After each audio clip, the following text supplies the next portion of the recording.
যে ট্রফিটার কাছে একটু একটু যাওয়ার সম্ভাবনা তৈরি হয় আমাদের, এই একটা ট্রফি তো আছে যেটার কাছে আমরা চাইলে আরেকটু হলেই ছুতে পারি, সেটা এখন খেলতে যাওয়া নিয়ে শঙ্কা।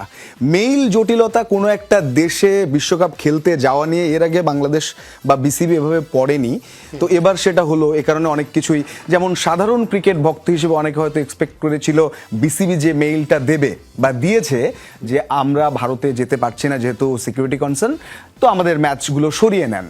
এক্সপেক্ট করেছিল অনেকে যে পরবর্তী মেইলে জবাবে আসবে যে হ্যাঁ তোমাদের ম্যাচ শ্রীলঙ্কায় অথবা তোমাদের ভারতেই খেলতে হবে এরকম, কিন্তু না, আসলে তখনই জানা গেল বিষয়গুলো যে না, একটা থ্রেট অ্যাসেসমেন্ট সেটা তারা বিবেচনা করে এবং সেই অনুযায়ী জানায় যে তোমাদের জন্য থ্রেট কি না। মেইলের একটু জট কি খুলবেন আজকে আপনি? আসলে আমাদেরও কিন্তু শুরুতে যদি বলেন, আমারও মনে হয়েছে যে ব্যাপারটা বিসিবি একটু আগ্রাসী হয়ে যাচ্ছে কিনা, মানে একটু অ্যাটাকিং হচ্ছে কিনা, একটু ধীরে সুস্থে কাজটা করা যেত কিনা। আমার কিন্তু প্রথমে মনে হয়েছে যে বিসিসিকে একটা চিঠি জিজ্ঞেস করা যেত, কেন তোমরা মোস্তাফিজকে বাদ দিচ্ছ, তার একটা উত্তর আসবে, তখন তারা আইসিসিকে জানাবে, এরকম বিষয়গুলো ছিল।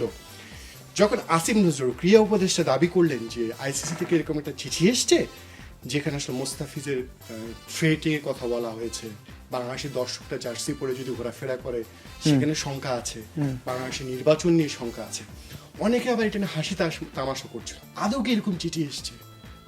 আদৌ কি আইসিসি এরকম জানিয়েছে?